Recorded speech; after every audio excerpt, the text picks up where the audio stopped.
Good afternoon, dear Samarkand Tourism Forum guests and permanent friends and partners and visitors of our events. After some short break of of 3 months, it was summer holiday. We start again, and I would like to present our today's speaker, Jane Connelly. We know each other not for a long time with Jane. We met online in LinkedIn space. Mm-hmm. But something when you feel some vibes, good vibes, usually we trust, yeah. And we decided to have a talk after our LinkedIn connection, and so first step of our cooperation is this webinar. Jane will tell more broadly about her expertise in culinary and gastronomy tourism, but today we have testy topic again. What I want to say in general, the picture in tourism product of, let's say, post-COVID or in COVID time, which we all live now. Many experts say that traditional, let's say, if it is for Uzbekistan, it's historical. If it is for Kyrgyzstan, it's natural trips. So these traditional trips have to be enriched with some experiences, and gastronomy and culinary is one of the main pillars of this experience. Of course, everything is under the umbrella of sustainability. Yeah, of course. We have to refer to this topic. Yeah, because for me, sustainability, I still don't understand what is it. I'm learning for many years, because this is like a very big and partly philosophical concept. So every possibility to uncover some part of sustainability with some real examples of definite tour products. So this is a great issue for everybody, for every of us to understand and to practice it. So I call it like practice. Yeah. So gastronomy, culinary, sustainability. This is main topics that we will uncover today. Welcome. And Jane, please tell us about your experience, like in macro. Okay. You want my whole life or just a little bit? So yeah, thanks for having me. I'm really happy to be here today. Like you said, we connected over LinkedIn and had a really great conversation. And it naturally led to seeing where we could collaborate and shine the light on Uzbekistan tourism. And so I'm really happy we were able to get this together. A little background about me, if you saw on the poster, I grew up in the United States, but I've been based in Spain for the last 10 years. So I have a little bit of global experience just because of my life situation. And professionally, I moved into the space of culinary tourism around 4 years ago, where I studied a master's in innovation and tourism management, focusing on culinary heritage and gastronomy. And from there, I've been discovering the sector, discovering the space, from working in events to actually being a food and wine tour guide, and then most currently as a consultant in destination development, leveraging local food, gastronomy to help destinations towards sustainable economic development. So you do this even before, let's call it hype of last years, yes? Yeah, so yeah. You did it for a long time, gastronomy. How did you find that gastronomy is important for tourism? Well, I think that most of us who work in tourism, we find our way here based on a passion that we have, a natural passion, whether it's for traveling, whether it's for adventure, whether it's for culture, curiosity, history. And my natural passion was always food culture and gastronomy. So as I traveled the world before entering this sector as a career, that's how I really wanted to connect with local destinations, was through its food and gastronomy. And so I had a moment in my life where I decided to explore this as a career and see if, I mean, there's so much more that can be done with it. It's just starting out, this niche of the focusing on gastronomy and local food. Yeah, we all learn until we die now. Yeah, Yeah. Nobody can say he is already set or done as a professional. But tell Jane, there are many confusions around definitions. Let's start from this. Yeah. This is not first time when we open or uncover this topic, but I think it will never be enough, because we have to learn new points of view about what is a different. What you say, it was your passion, so yeah. it's always good when personal passion become a profession. Yeah, exactly. So, it's usually like lead to successful stories. But tell us who you were at the beginning of your way. You were just like they call foodie, those who like travel and eat, or you were in gastronomy, and as I understood, gastronomy tourism, this is for very special, this very sensitive and gentle topic, yeah, for people who are interested in trying different, and usually this is very, very nice food, yes, like a Michelin, like gourmet. Gourmet, yeah. Or it is culinary. Maybe you like to make food, cook, yeah, at your home from the very childhood. So yeah, tell us, sorry, how did you become it in professional terms of tourism? Yes, and tell us what was the beginning for you. Yeah, so in terms of the definitions or the terms of culinary tourism, it's evolving, right? Because it's still sort of a new sector. But my understanding of the different terms is based on geographical location. So mostly in Europe, Asia, you'll find gastronomy tourism, whereas maybe more in North America, you'll find food tourism, culinary tourism. But essentially, my understanding is that they all mean the same thing, that the tourist is traveling, and the main motivator is the local food. So it doesn't need, none of them mean gourmet, specifically gourmet or specifically local or specifically adventurous. They actually all mean the same. It's just the main motivator for travel is the local food, whether it's gourmet or street food. It doesn't matter. I see here the same confusion with definitions, like in, let's say, in the rural tourism area, because this is also a very broad area. Nobody knows the exact difference between rural tourism, ecotourism, agritourism, adventure tourism, yeah. Because they're intricate, yes, and like interlinked with each other.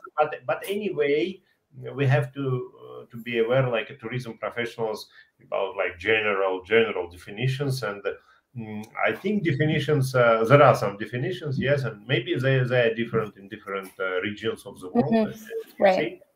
But how do you understand difference between, let's say, culinary and gastronomy, or you prefer not to mention any difference? I don't make a difference between culinary tourism, food tourism, and gastronomy tourism. Because for me, culinary tourism means more like an experience. You are cooking. You are either cooking yourself with somebody, or you are just watching how somebody is cooking on master class, and maybe anyway you have some experience, you try something, or you try like during the cooking. So, and when it is gastronomy, it's more about restaurants where they serve you food and you don't participate in the process of cooking. Can we make such a I don't differentiate them, and in my experience, at least working in the international level, they have the same meaning, and it depends on the geographical location where you are.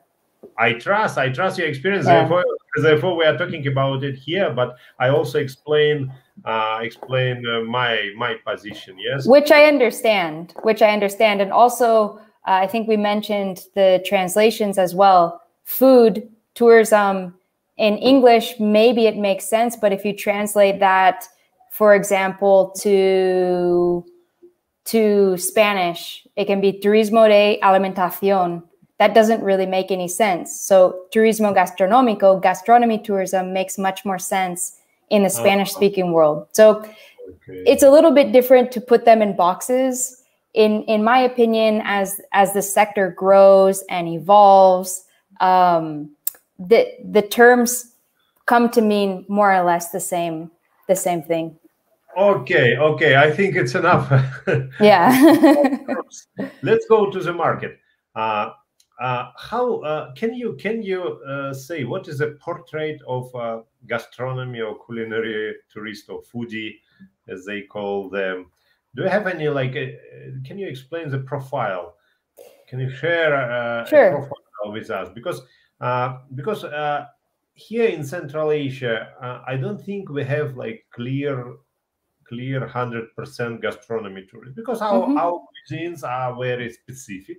Some of them are quite famous, like Uzbek cuisine, yes, but anyway, it is specific, especially for Western world. Yes, it is more exotic than regular food, and I don't think many people come just for gastronomy. So gastronomy is extra element which is emphasized or highlighted it only last couple of years. Before everybody considered it anyway, when you come to a new destination, you try. Yeah, you try. Not only try, you eat food there. Yeah, so any trip is gastronomical. But we have heard that there are special targeted gastronomical tourists. Can you tell about them? Yeah, so it's a diverse market. Is this, yes? Yeah, it's a diverse market, and it's growing. You know, this trend of traveling for food. It started as, let's say, just the foodie, but now it's much broader than that. A lot of people who normally wouldn't travel just for food are now deciding maybe to choose a destination because of its food offering. So the market is pretty broad. What I can say is that they're normally tourists that are attractive to destinations. So the typical food tourist is active in the sense that they are going to do much more than just food. So maybe they choose the destination based on the food, but while they're there, they're going to do cultural activities, maybe adventure activities, which means that they're normally a tourist that will spend more money in a destination. Okay. Okay, please continue. Yeah, the second note is that often food tourists are curious travelers, which a curious traveler is attractive to destinations because this natural curiosity leads to, let's say, a more responsible and educated tourist to have in your destination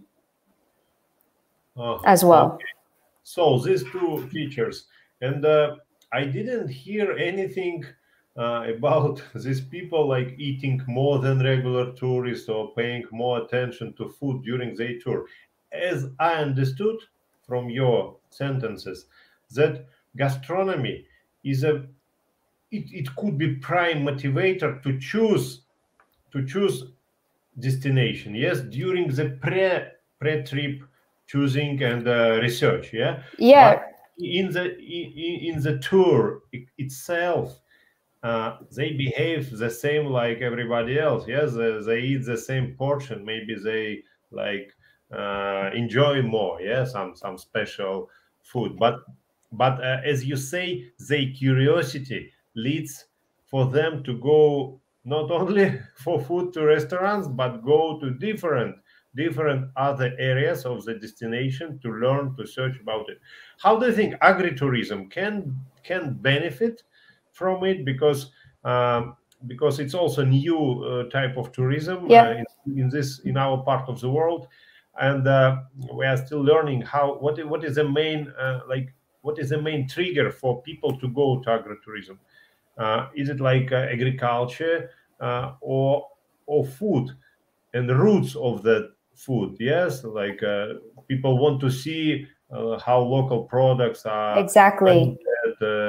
picked, saved, prepared. This, that, Exactly. I think it stems more from the curiosity of the traveler to understand maybe what they're eating and why they're eating it, right? So maybe you have a dish with a local ingredient and it's really good, but to have a next level of appreciation and understanding for that, you can go to the source, right? So you get out of the city. Agritourism usually offers visitors the opportunity to get out of the city, so they can go out into rural destinations and understand from the beginning where the food ingredients are coming from. So that curiosity of how they farm it, why in this way and not that way, how is it processed? Is there a certain technique to dry it, to preserve it? And all of those are pieces of understanding the local culture. Okay, good. I will say a few words to our audience. Please, dear participants, if you have any questions, please write it in your chat in YouTube translation chat, and we will go through all your questions and comments. Okay, so agritourism linked directly with gastronomy. Yeah. Even logically we can like say it, yeah. But what about other? Can we understand some other links with some other, let's say, interest or types of trips? Yes, because mainly in Uzbekistan or in Spain we have historical tourism. Okay, we don't have sea, so we don't speak about sea tourism. Yes, sea and sun. So we are talking about historical, about natural ingredients of the tour, like a main attractions, and as we realized, gastronomy is there anyway. But what are the how to say types of tourism, yeah, or directions of tourism can benefit from gastronomy? In my opinion, gastronomy acts as an added value to any kind of tourism that you have. So it could be nature tourism, adventure tourism, cultural tourism, historical tourism, and gastronomy is an added value. So typically in any kind of tourism, your guests are going to eat and drink at some moment. So if you focus on highlighting gastronomy as not a break from the tour, but you actively make that moment special, food is memorable for people. It's very memorable for people. So imagine you're nature tourism and you're on a hike. Imagine instead of, okay, everyone grab a lame sandwich and some snacks, and that's just what we're going to eat. But instead you curate and you think a little bit about what is from this area, what local products represent the area we're in or the climate we're in. And in the middle of your hike, you stop, you have a bottle of local wine that maybe you can see the vineyard down the valley and you can explain the terroir, the climate. You have a local cheese that you can explain maybe the goats from the area are a specific type of goat. You have the bread that's made in a certain area. I think that gastronomy is always an added value to any kind of tourism.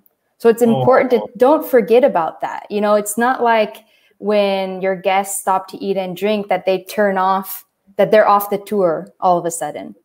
No, they're still actively there to experience the time. Yes, Jane, this is like priceless takeout. Really, look what I'm thinking about now. So I think the typical mistake of those who are not experienced in marketing of these types of tourism, yes, gastronomy, agri, and all new things, that people are trying, and I know such tour operators, they're trying to create, for instance, they're creating gastronomy tour in any destination. Because I do trainings, I know many, yes, many secrets of of tour operators, especially when we do some individual or group work, yes, on training. So they like uncover everything they think about and they are dreaming about, they are trying to do. So people biased, because this is like a popular word now. People are creating gastronomy tours everywhere in Kyrgyzstan, in Altai, everywhere. Yeah, but at my side, the gastronomy tours, like a gastronomy tours, could be done only in a very few destinations in the world. Yeah? We are really gastronomical destinations, yes, with Michelin stars restaurants, like Spain, Italy, France, yes, Turkey, maybe a couple. Maybe in destinations that people have already visited, and so maybe the second or third time they go just for the food. Yeah, exactly. But in emerging destinations like we are, I don't think I think it is a mistake to make a gastronomy tour.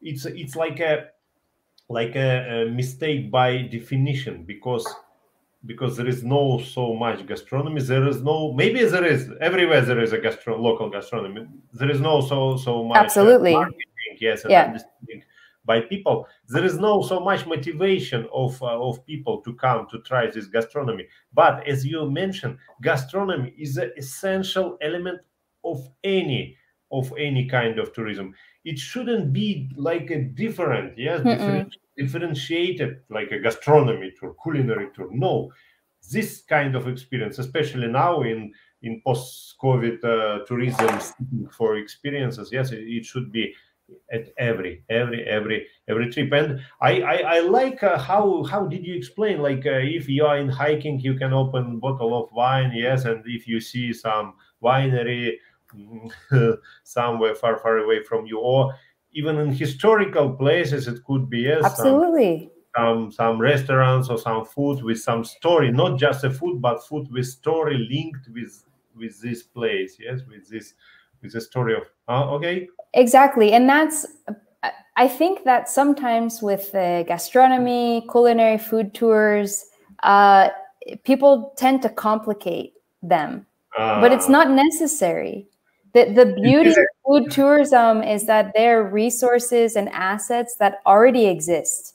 The local food, the story, it already exists. So the job of someone like me, someone like you in tourism development, tour operator, tour guide, is basically packaging what already exists and telling the story.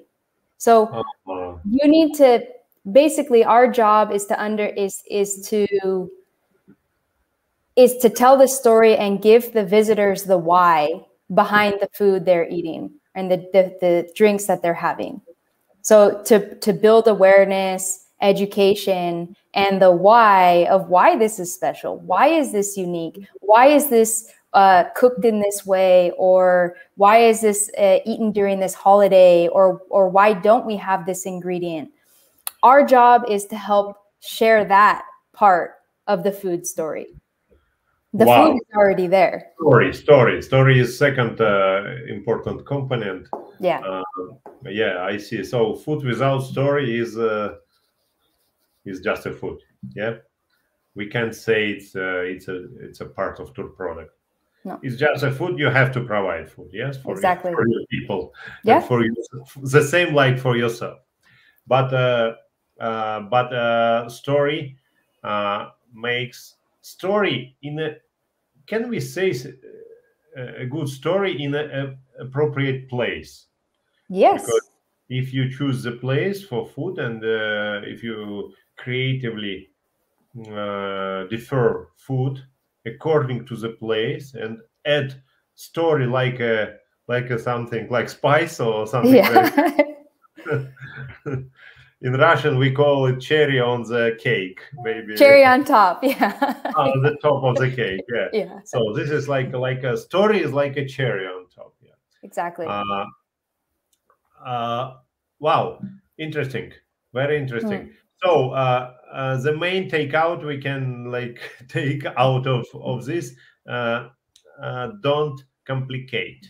Yeah, it's not necessary. Don't try to to make gastronomy as a something like very special, very It can unique? be special. It can be special. It can be unique, but you don't need to complicate it. But as a combination with other elements of your tour, yes, but not I like think so. not like a separated direction. I think gastronomy can always enforce the identity and brand of a destination or an experience. So you can, if you have something spectacular and you've worked hard on putting together the story, it can be a USP. It can be a unique point to market, to promote, that will draw attention. I mean, there are some dishes, for example, in Portugal, they have one pastry. It's called the pastel de nata. And that one pastry represents the entire country. And that's great. You know, that is part of their branding of their destination.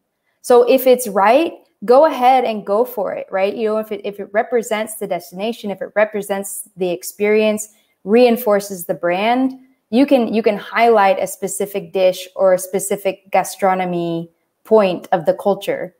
But to reinforce always in a consistent line, I think, to not spread out in too many areas.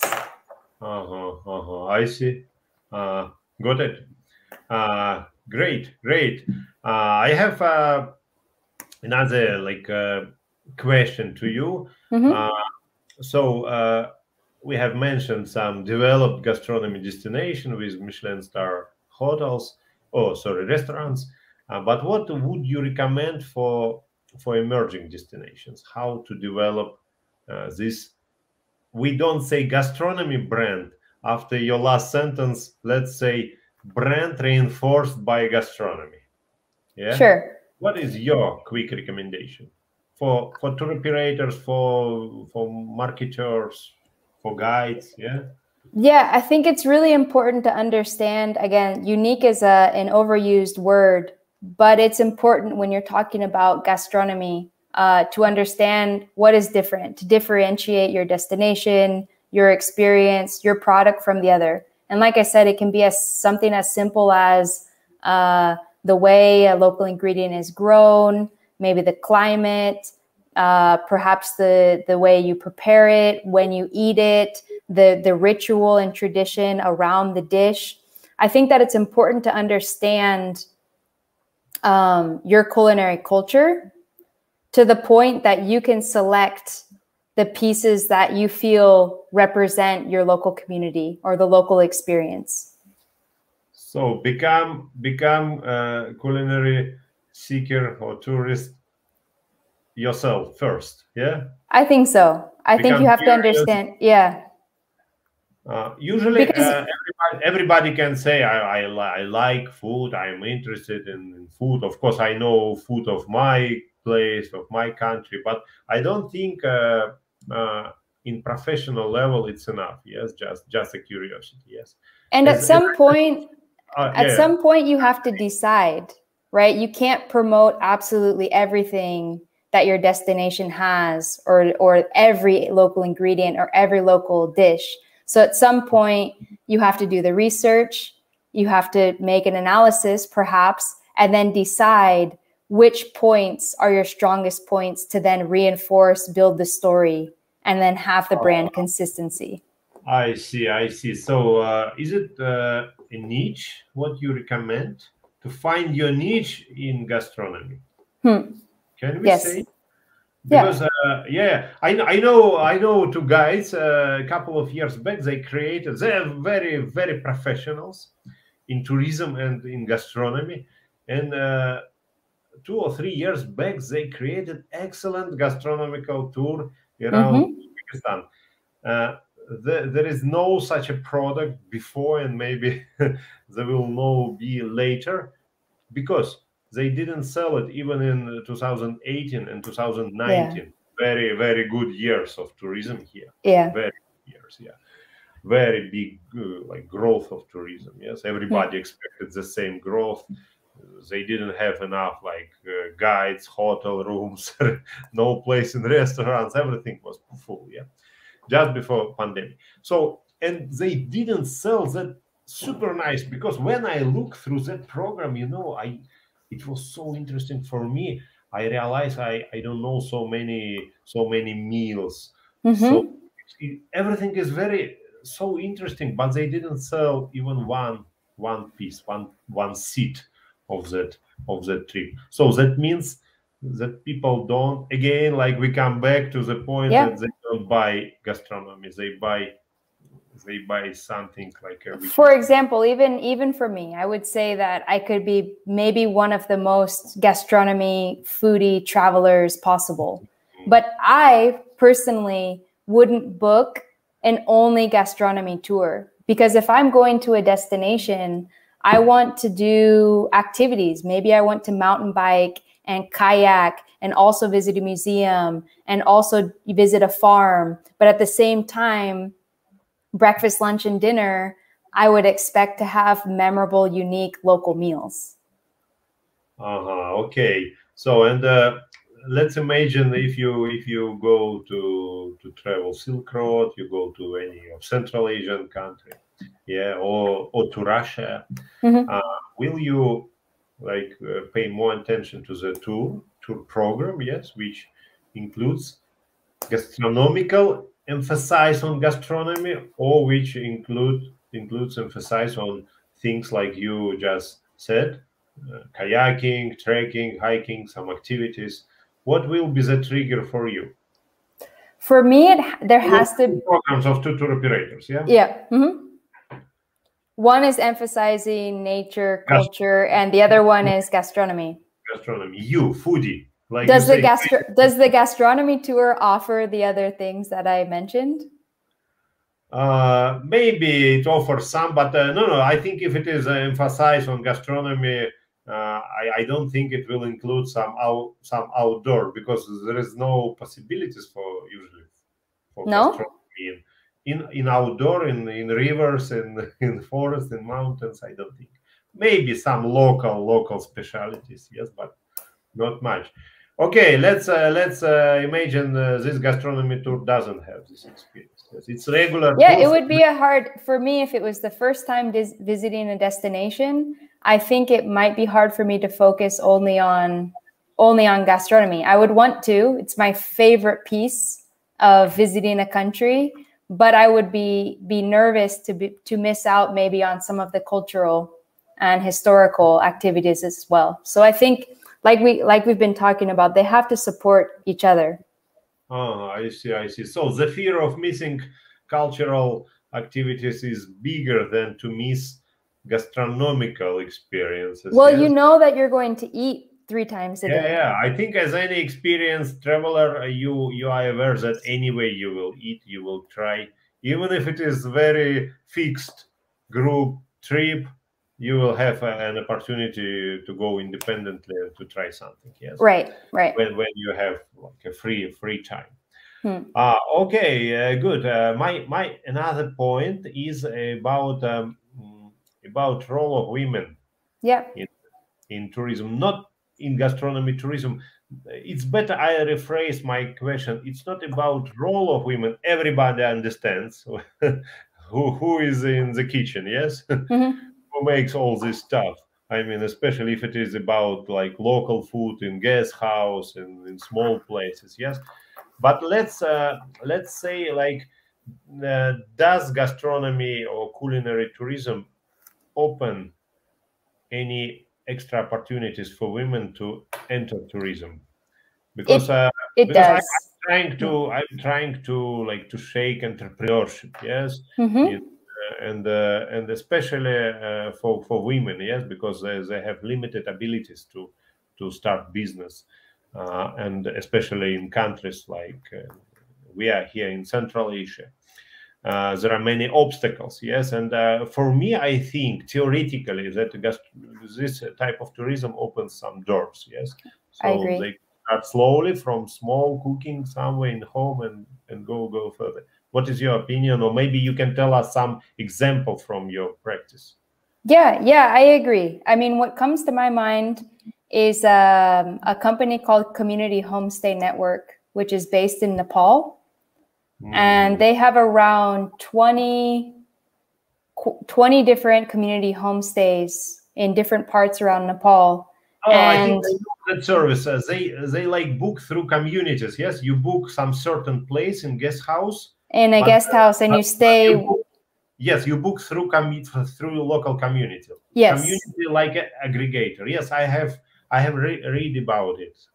So not only is the business it's well set up because the money stays within the community, but it's offering a lot of diversification and opportunities for the local women in the villages. So they open up their home and they host visitors at their home. Maybe they host a cooking class. Typically, the women are also working on farms. And so they have the opportunity to take the visitors out to the local farms, teach them about the traditional farming techniques.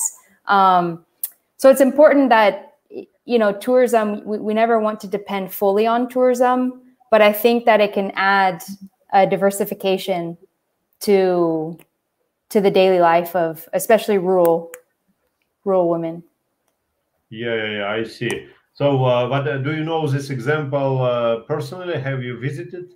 I haven't visited. I was going to go this fall, but COVID. So I have a trip pending to go next summer. I see. Okay. Thank you. My next point is like maybe you have some percentage because you are participating in some projects. Is there any statistics of women in gastronomy tourism? Yeah, I think this statistics. I don't have any numbers around that. In any country or area, yeah? No, I don't. Okay. Can you? What else can you advise for tour operators?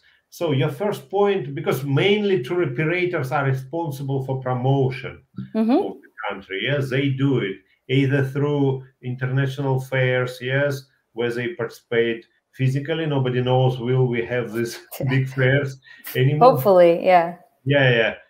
Okay, but we don't know how things will work there. Maybe everything will change. But anyway, tour operators promote destination through their websites, through the mailing, through any kind of marketing they do. Yeah. So first advice was like to choose some niche. As I told in my example, when guys created entire paradise for gastronomy, nobody bought. Yeah, because it was too much. It was everything in one trip. Exactly. Maybe it's enough something, some specific direction. Maybe somebody like to try, I don't know, fish. Somebody like wines. Yeah, somebody like milky products. Yes, and emphasize on this very, very narrow niche, but creatively fit it into the tour program. Yes, and new tryings and experience in different. It works. What else can you? I think that those added gastronomy experiences, they need to be purposeful. So if you're going to highlight local food and drink in your tour, why there? Why that dish? Why that cheese? Right? Why are you highlighting that and not that? Right? So you don't have to be everything all the time, but okay, on this day, we're choosing to stop in this town to try this dish because of this story, right? It's important for them to be purposeful. Wow. Very, I love it, really. So why? Question why creates awareness. Yeah. First of all, because many tour operators and other providers of services, they create programs, they put some words, some names, but they can't answer this question why. Yeah. Exactly. So now it's a time of 120% of awareness of everything you do in tourism. Yeah. And it's a question why will be like a working mechanism or leverage. Yes. Yeah. To make a really interesting program, because if you answer why for yourself, first of all, you try it. Yes, you will understand how it works. So why? Very, very nice question. Any other takes away, which tour operators can implement immediately after this webinar when they come back to their computer? Something Sure. which is very quick and very easy to understand and to do. Yeah, you can select, maybe you have someone, a local person that you meet along your tour, maybe that runs a restaurant or that produces a local ingredient. And it's really interesting to highlight those local people and their story as well. So try to think about the local entrepreneurs, chefs, small restaurant owners, farmers that you come in contact along your tour, and see if you can highlight and tell their story, because that's also going to make your tour more unique and more valuable for a visitor. And more human. Absolutely. Because it will bring human as an element. Great point, really, Jane. So local person with a story, yes, because usually you never see any name in a tour program. Maybe only the name of some like a historical person, yes, king, or like a Tamerlan everywhere. You know Tamerlan? This is the historical person of Uzbekistan and Central Asia. Yeah, of course they put Tamerlane everywhere possible. Yeah, but this person lived long ago. But rarely you find a real name of real person in the program. So very good. Three points. I think this is more than enough for people to start.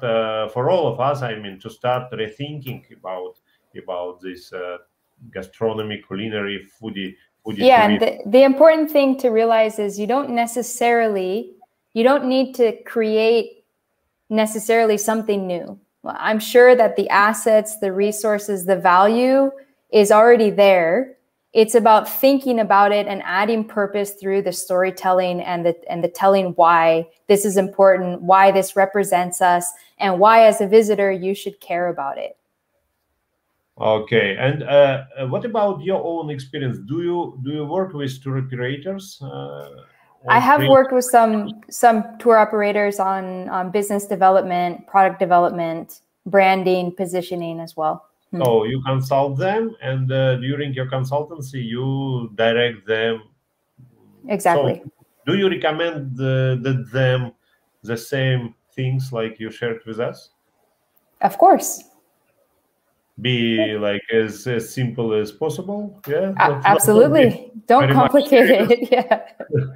Well, be niche and put some personality. Yes. Into your program.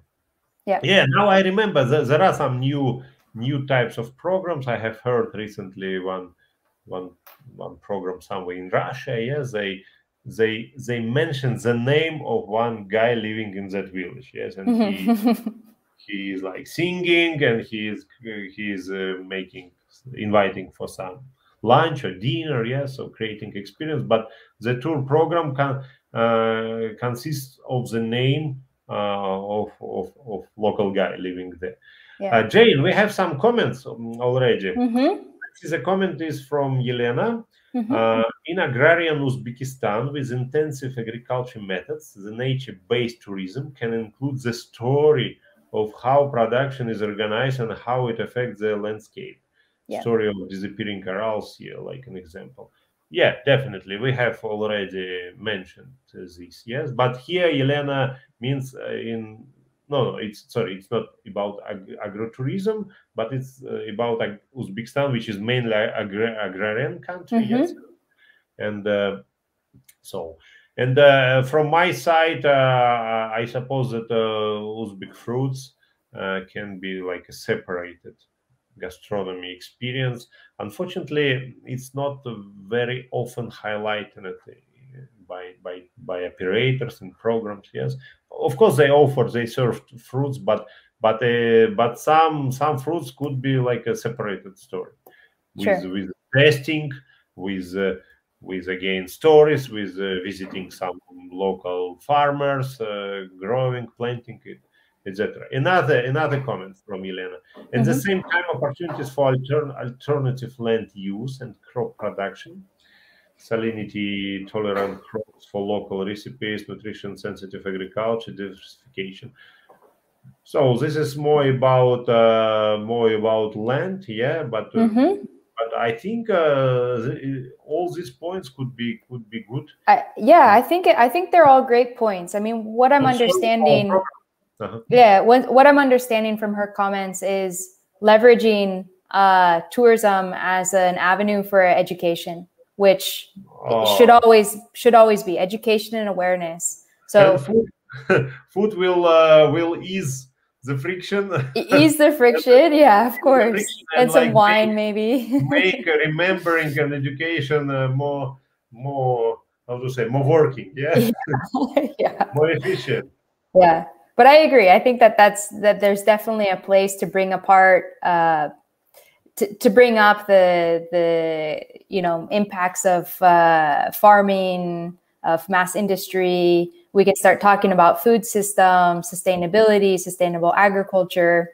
All of those, depending on the type of tour that you have, can be moments for little moments of education and awareness with your guests in a fun, casual, informal way. Oh yeah, I see. So it's all about sustainability, and like everywhere it's said now that we have to create products like this, otherwise nobody will buy old before pandemic types of the products. No. So another question, Dina asks which dish and of which country made the most unforgettable impression on you? How many countries did you visit, Jane? I have been to around 30 countries. Okay, good. Yeah. Good luggage of yeah. I still have a long bucket list. The more I travel, the longer the list gets of countries I hope to visit one day. Okay, that's a really hard question. What dish do you remember first when you read this question? Yeah. Okay. So the dish that comes to my mind is called khao soi, and it's a curry-based dish from northern Thailand. Again, how did you call it? Curry soy. Khao soi. Khao soi. Yeah, khao soi. So this is not grass soy. This is khao soy. Yeah? Khao soy. Yeah. Interesting. So, but was it? How did you find the dish? Was it like? Yeah, it's a popular dish. Yeah, it's a popular dish in northern Thailand. So when we first got to the village up there, I of course wanted to order it, but I wasn't sure how it was. And it comes out and it's a bowl of this deep, delicious curry with slow cooked chicken, noodles, and then they add crunchy noodles on top, pickled vegetables, and lime. So you have this combination of amazing textures and acidity and saltiness. It's amazing. So you say it was in village, yeah? Yeah. Was it offered like a street food, or you visited some house? I visited a small restaurant. Oh, small restaurant, yes. So they explained. Did they explain you the story, or you read it? No, I didn't get any story on it from them. Yeah. So you just like the taste, yes? And after you checked the story. Exactly. So it says that taste itself also can impress us, yeah? Of course. Think this is one of our main feelings. Nobody says it doesn't work, but to be guaranteed, yeah, it has to be followed by a story. And by hospitality and service. If someone is smiling and they welcome you in and they're happy that you're there, they're happy that you're trying their food, they're happy that you like it.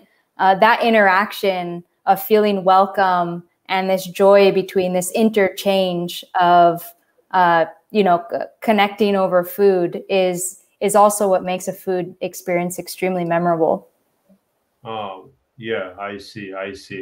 Interesting. So we don't have other questions and comments. So would you like to add something, like to wish to us, to all the emerging destinations of Silk Road? Yeah, I think, yeah, I'm just starting to understand the potential and the situation of tourism around Silk Road, but I'm sure that in not a long, in a near future, there's going to be a lot of opportunity for Silk Road tourism and a lot of interest to discover these more unknown emerging destinations, the food, the nature, the culture, the people, the history. So all works. Yeah. But how we will compete with Spain? Everything available in Spain, what you just said. Well, I think the good news is that every country is unique. Yeah. Exactly. And you have a great opportunity, right? Spain has made some mistakes on their tourism road, right? So they're trying to recover from some of the decisions that they've made in the past. And I think in Uzbekistan, you have a really great opportunity to do the right thing from the beginning, right? As you start developing and working with governments, tourism boards, tour operators, you have a great opportunity to set the standard, learn from destinations from around the world that are maybe a little bit further down the line, and do it the right way, which is a great and exciting opportunity for your destination. Okay, I see. And COVID and all this pandemic helped Spain overcome over tourism, and it helped to emerging destinations to avoid over tourism.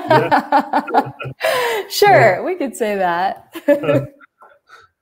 Okay, but anyway, any destination has some new challenges, yes, and have to transform to a new type of tourism. Absolutely. Okay, Jane, thank you so much. We are very happy to have such an expert with us today. Welcome to Samarkand Tourism Forum community. You can join us. I will send you link to our group in Telegram if you use Telegram. This is the same like WhatsApp, but for mainly for our partners. So I do hope we will meet again in some projects, especially concerning culinary and gastronomy tourism. Because, as I understood, you are looking to this part of the world, like a next step in your career. So we are at your entire disposal. You can ask any question, as I say, join our community or approach me directly. Thank you. Have a nice and tasty day full of interesting experiences and curiosities. Thank you. Thank you. Thank you very much for having me. We'll be in touch. Thanks, everyone. Yeah. We'll be in touch. Bye-bye. Okay. Bye.